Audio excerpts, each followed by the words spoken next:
नमस्कार। कुछ कंपनी ऐसी होती है ना जिसको हम जानते रहते हैं लेकिन उसके बारे में कंप्लीट इंफॉर्मेशन नहीं होती है। इसी क्रम में एक कंपनी है जिसका हमने भी यूज़ किया हुआ है, जिसका कंपनी के बारे में, जिसका कंपनी का नाम है क्विक हिल टेक्नोलॉजी।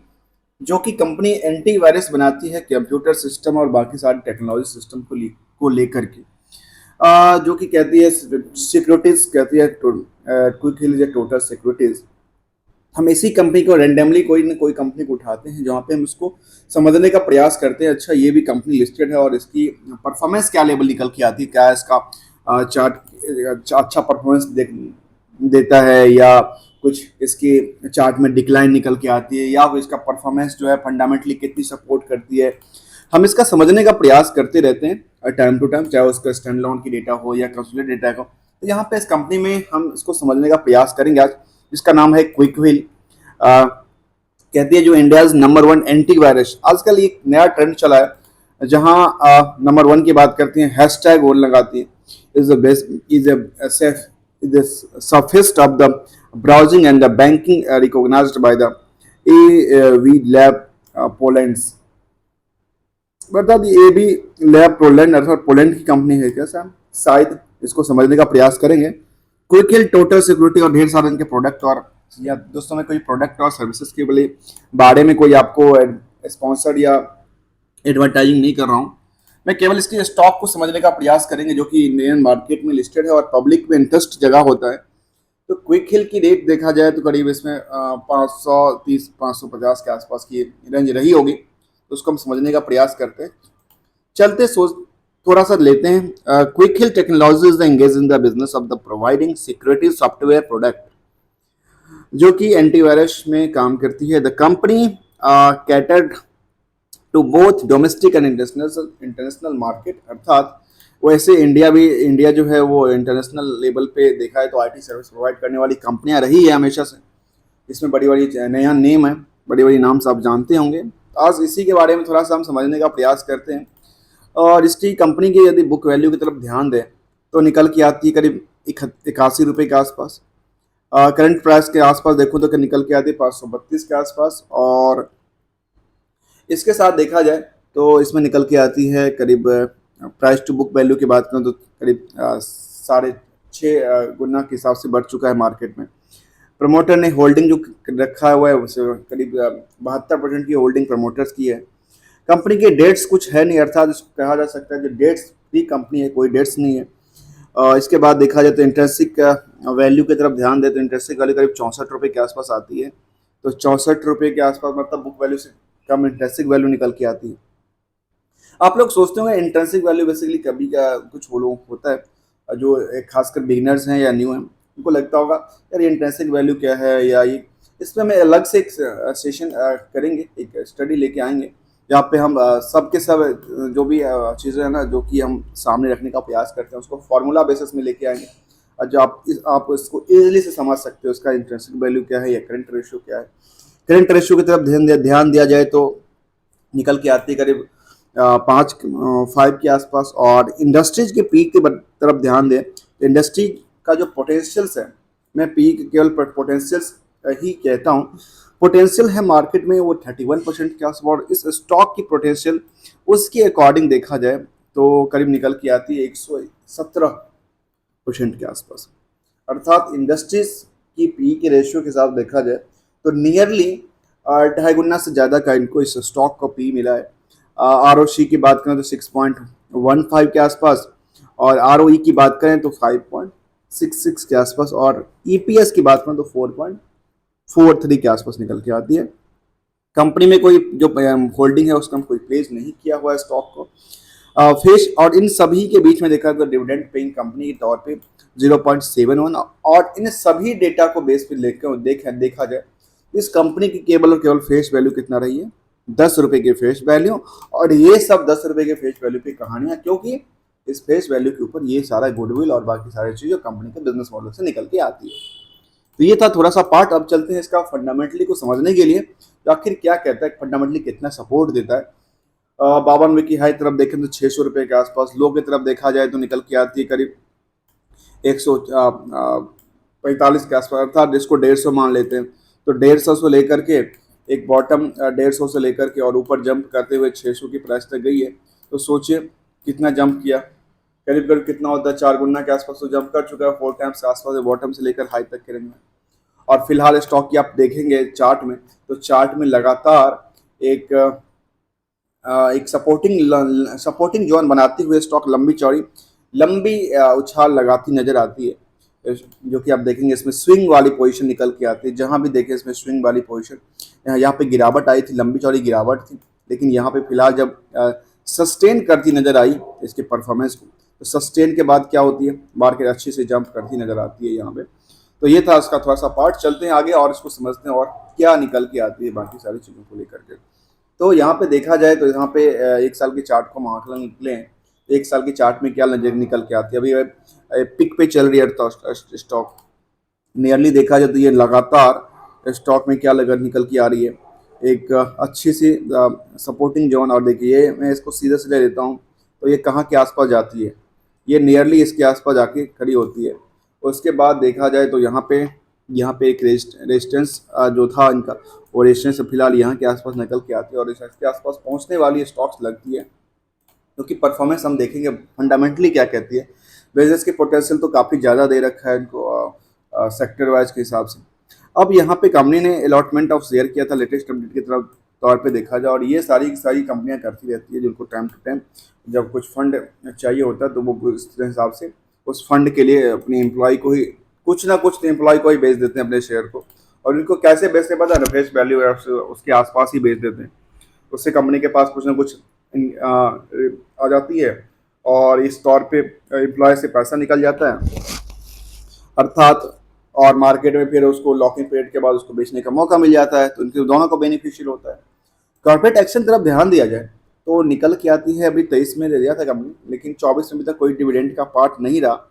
इससे पहले कंपनी बायबैक कर चुकी है 22 के अंदर, और बायबैक और हर साल 2-3 साल पे कंपनी बायबैक करती है, अर्थात कंपनी के पास पैसा अभी कमी नहीं है।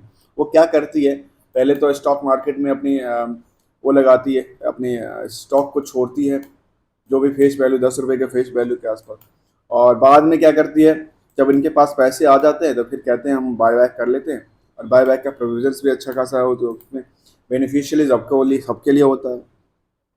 और मार्केट में क्या होती है, जब बायबैक करती है तो कंपनी की एक पोटेंशियल और इंक्रीज करती है, अच्छा कंपनी के पास पैसे की कोई कमी नहीं नजर आती।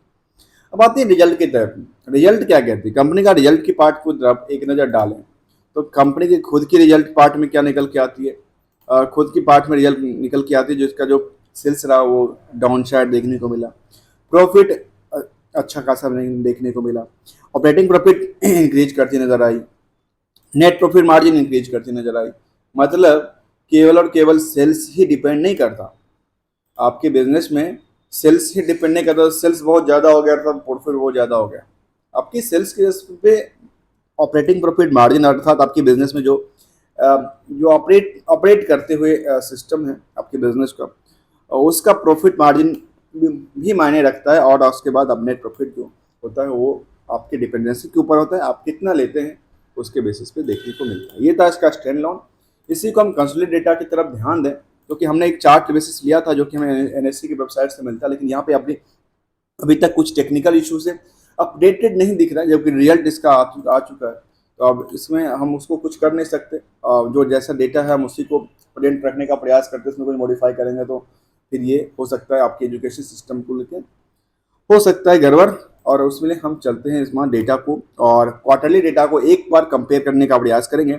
तो जहाँ पे कंपनी की 2021 में अच्छा खासा ग्रोथ था, वहाँ पे इसकी ग्रो लेवल में क्या हुआ, डाउन साइड देखने को मिला।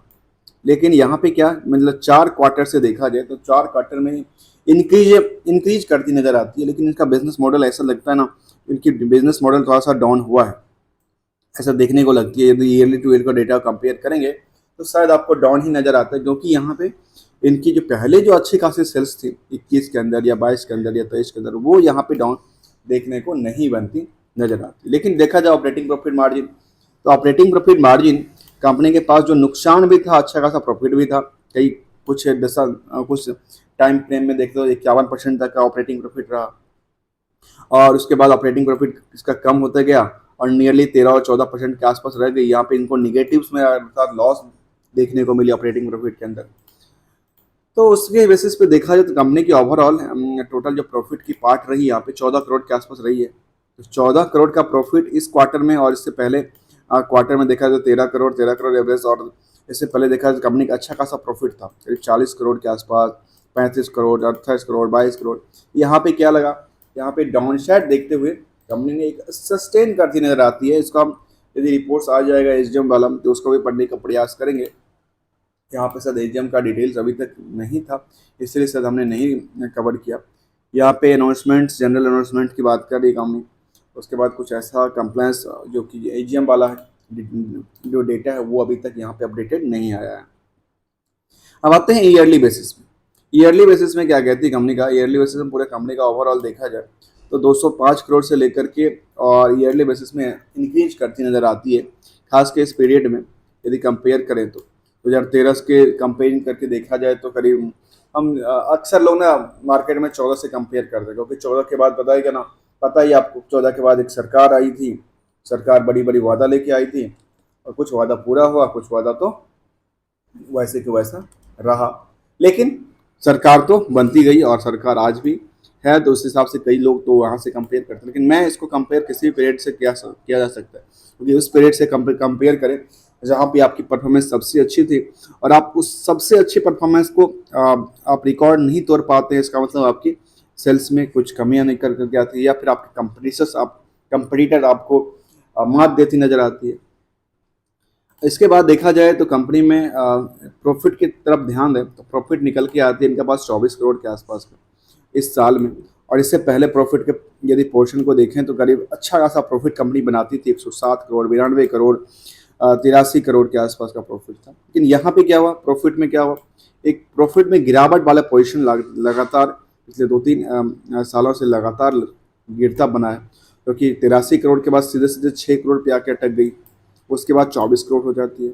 मतलब सस्टेन वाला जो एक क्या कहते हैं इसको, स्टेबिलिटी वाली बात, स्टेबिलिटी वाली बात नहीं नजर आती। अर्थात प्रॉफिट आपकी आपकी जो एक जो ईयर के हिसाब से डाउन साइड देखने को लगा, जिस हिसाब से आपकी कामकाज करती नजर आती है, आप बढ़ते तो हैं लेकिन यहाँ पे ट्रेंड इसका क्या है, इसका ट्रेंड निकल के आता है, आप गिरने वाले ट्रेंड के साथ यहाँ पे इसके पोर्टफोलियो के हिसाब से निकल के आते हैं। इसी बेसिस पे इसका चार्ट यही आकलन देता है, जो आपकी जो एसेट्स है वो भी डिक्रीज होती जाती है और आपकी जो रिवेन्यू मॉडल है वो भी डिक्रीज होती जाती है।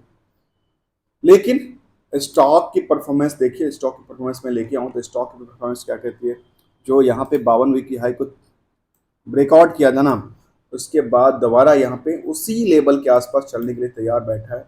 क्योंकि यहाँ पे देखने को जब मिलती है कि जब जब स्टेबिलिटी थोड़ी सी बनाती है ना, स्टेबल होती है स्टॉक ना, उसके बाद मार्केट क्या होता है ना, मार्केट एक रिएक्टिव होता है, मतलब अक्सर उस पर उसके बाद खरीदने और बिकवाली दोनों प्रेशर हो सकता है। उसके बाद जिसका ज़्यादा बुलिश होगा वो मार्केट उसी उसी वेव में बहता चला जाता है। अब आते हैं कुछ हिस्टोरिकल डेटा फ्रेम के हिसाब से। हिस्टोरिकल डेटा फ्रेम क्या कहती है कंपनी के लिए, हिस्टोरिकल डेटा में देखा जाए तो ऐसा कुछ बड़ी इन्फॉर्मेशन नहीं आती, क्योंकि यहाँ पे सबके सब डिक्लाइन करती नजर आती है। यहाँ पे TTM में 2800% के आसपास है, लेकिन उससे पहले ये सब डिक्लाइन करती है। ये historical data price stock price CAGR के हिसाब से देखा है तो एक साल में तो अच्छा खासा जंप है, लेकिन उसके बाद उससे पहले डिक्लाइन करती है।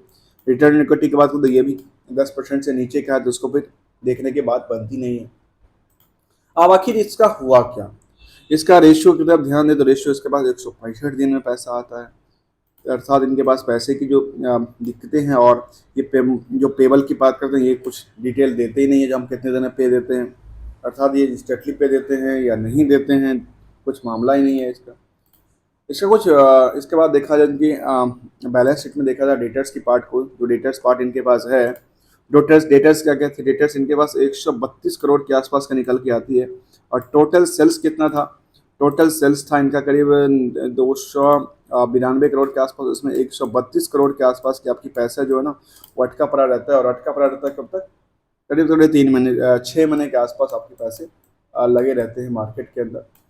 क्या उसके बेसिस पे आपको बेनिफिशियल होता है, क्योंकि इसका परसेंटेज देखें तो नियरली 292 करोड़ में आपको 132 करोड़ का आपको पैसे ही फंसे रहे। अरे 132 करोड़ है या कुछ और है, जो सॉरी मैं दोबारा चलता हूँ क्योंकि यहाँ पे मुझे थोड़ा सा कन्फ्यूजन लग रहा है। इसका टोटल था कभी, डेटर्स टोटल देखें तो 132 करोड़ का है। ठीक है, 132 करोड़ की सेल्स डेटर्स में, डेटर्स है इनका, और सेल्स कितना है इनका, 292 करोड़। ये चल क्या रहा है, इनकी टोटल डेटर 132 करोड़, और इनका जो टोटल सेल्स है 292 करोड़। सोचिए इसका पैसा कितने दिन फंसा हुआ है, और परसेंटेज ऑफ डेटर्स पार्ट को देखिए, आंकलन करके देखिए, इतना सारा इसका परसेंटेज काफ़ी बड़ा है, हाईवे हैवी निकल के आता है, जो मुझे ऐसा आंकलन लगता है। अब इनके पैसे काफ़ी देर लंबे टाइम तक फंसे रहते हैं, और परसेंटेज ऑफ जो पैसे हैं ना वो भी फंसे रहते हैं लंबे पीरियड तक। इससे पहले का कुछ पीरियड का देखें तो 278 करोड़ का था, और 278 करोड़ के बेस पे जो है उनका पैसा फंसा था करीब 123 करोड़ के आसपास, अर्थात इनका रेशियो उसी के हिसाब से निकल के आती है। उससे पहले 172 करोड़ का था पैसा फंसा हुआ, और इसको बस 72 करोड़ के आसपास देखा जाए तो 303, अर्थात देखा जाए 342, अर्थात 172, अर्थात 50% पैसा इनका मार्केट में फंसा हुआ है। आशा से आंकलन किया के दिया जा सकता है। जैसे वहाँ पे 132 करोड़ के आसपास था, 264, 50%, मतलब 40% के पैसा नियरली अब इनका फंसा हुआ है। ये इनका कुछ डेटा था। 40% थोड़ा सा हैवी होता है ना डेटर्स के पार्ट, सेल्स के पार्ट को लेकर के, जो पैसा फंसा है मार्केट के अंदर। चलिए कोई नहीं, वो तो मार्केट उनके यदि रिकवरी दे देता है तो अच्छी बात है, नहीं तो फिर इसका कुछ कुछ अपडेट भी है क्या इस कंपनी के बारे में, जहाँ पे ड्यू ड्यू डिलिजेंस की बात करते हैं। यहाँ पे एनसीएलटी का ऑर्डर था 23 में कोलकाता में, और इंटरिम ऑर्डर था। ऑर्डर किस चीज़ के लिए था, ऑपरेशनल क्रिएटर के को लेकर के था। तो क्विक हिट टेक्नोलॉजी एक लक्ष्मी इन्फोटेक लिमिटेड के बारे में इनके पास था, जहाँ पे क्रिएटर क्या कहते थे उसका जरा देखें। यार बीच का था Quick Wheels versus Lalani Infotech Limited जो थी। आईबीसी अंदर 9 में उन्होंने एक एप्लीकेशन फाइल किया था।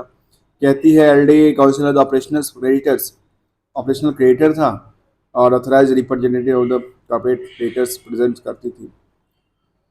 और इसको एक थोड़ा सा पार्ट्स था यहाँ पे, इसके ऊपर कोई क्वेट केस वगैरह तो नहीं देखने को मिलती है। अब आ चलते हैं इसका ओनरशिप की तरफ। ओनरशिप में क्या कहती है कंपनी का, जहाँ पे ओनरशिप में देखने को मिलती है करीब 72% जो होल्डिंग है वो है प्रमोटर के पास, और 27% होल्डिंग जो ये वाले पार्ट्स हैं ना वो केवल है पब्लिक के पास। और इन दोनों में सोचती क्या है, कौन से कैसे इन्वेस्टर्स हैं उसकी तरफ ध्यान दें, तो निकल के आती है प्रमोटर्स में इनके पास, जो प्रमोटर के में जो इनके ग्रुप्स प्रमोटर हैं जिनके पास पोजीशन है। एफ आई यहाँ पे करीब, एफ आई की क्या पोजीशन रही है, एफ आई ने पोजीशन यहाँ पे थोड़ी सी बिकवाली, थोड़ी सी खरीदारी करके चली है। फिर इसमें दोबारा देखा जाए डी आई की बात करें तो डी आई यहाँ पे खरीदारी करके चली है। डी आई में कौन से बड़े लोग हैं, जैसे देखा जाए तो ऐसा एक ही नाम निकल के आता है, बाकी कोई ऐसा निकल के नहीं आता। पब्लिक की तरफ ध्यान दें तो पब्लिक में यहाँ पे कुछ पीक पुल की तरफ देखा जाए तो एक जतिंदर अग्रवाल निकल के आते हैं, और मुकुल महावीर अग्रवाल, जो कि एक सुपर इन्वेस्टर के तौर पे शायद कामकाज करते हैं, एक बड़े इन्वेस्टर हैं मुकुल महावीर अग्रवाल। और इनकी देखा जाए पोजीशंस को तो ये ढेर सारी कंपनी में अपनी पोजीशन को बना के रखी है, और मार्केट इसके ऊपर भी रिएक्ट होता है कई बार, इन्होंने इतनी पोजीशन बना रखी है तो हम भी क्यों नहीं ले। तो चलिए दोस्तों, इसके पीछे तो हम नहीं जाते हैं, हम केवल सुपर इन्वेस्टर के तौर पे यहाँ पे देख लीजिए, अच्छा ये बड़े इन्वेस्टर्स के तौर पे कामकाज करते नजर आते। एक जतिंदर अग्रवाल भी हैं, उनका क्या पोजीशन है जब उनके बारे में देखें, इनकी पोजीशन की तरफ देखा तो ये भी इनकी कुछ कंपनियों में होल्डिंग्स जैसे एमएमएम में है, और ये भी एक बड़े इन्वेस्टर के तौर पे कामकाज करते होंगे। हमने इसको समझने का प्रयास किया, अब चलते हैं आगे आगे समझते हैं इसका चार्ट बेस में क्या निकल के आती है परफॉर्मेंस एज ऑन डेट। क्योंकि स्टॉक की चार्ट जो है ना, चार्ट बड़ा अट्रैक्टिव नज़र आता है, लगातार इंक्रीज करती नज़र आती है, और इसके क्रम के देखा जाए तो निकल के आती है। यहाँ पे एक ना एवरेज प्राइस की हम बात करेंगे, क्या एवरेज प्राइस निकल के आती है, और उस लेवल्स एक सस्टेन करने लायक है या नहीं है। तो पहले हम चार्ट की तरफ एक नज़र डालते हैं, और उसके बाद देखा जाए तो अभी चार्ट में है, कल 50 डे के चार्ट को देखूं तो 50 डे के चार्ट से अभी एक महीने या 6 महीने के डेटा को तरफ हम आकलन करके देखें तो सस्टेन करती नज़र आती है हमेशा लगातार। इसको देखिए लगातार सस्टेन करती नज़र आती है कंपनी। ऐसा नहीं है सस्टेन नहीं करती नज़र आती, सस्टेनेबल ही लगती है इसके चार्ट में। वैसे इसका आंकलन करके देखें तो इसका जो ये एवरेज प्राइस था, और इस एवरेज प्राइस पे और जो चार्ट दूसरी आकलन करें जहाँ पे एक सब रेजिस्टेंस की बात हो, रेजिस्टेंस फिलहाल लोग जैसे को कहते हैं, लेकिन मैं इसको यदि स्विंग के हिसाब से देखा है तो ये लगातार यहाँ से बढ़ती हुई नज़र आती है। और इस क्रम के देखा जाए तो ये नियरली ऊपरी सतह 620 तक के इसमें मुझे लगता है ऐसा आकलन किया जा सकता है, क्योंकि ये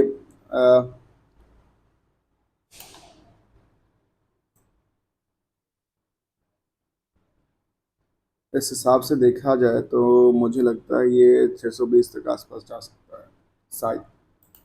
कोई रिकमेंडेशन नहीं आपको खरीदने और बेचने के लिए, आप इसको रिसर्च कीजिए। और ढेर सारे मैं आपको यहाँ पे एक बात बताऊँ, कोई भी इंडिकेटर मैं यूज नहीं करता हूँ, आप चाहो तो जितना इंडिकेटर है आप सबको यूज करो, इसको समझो कैसे हो सकता है।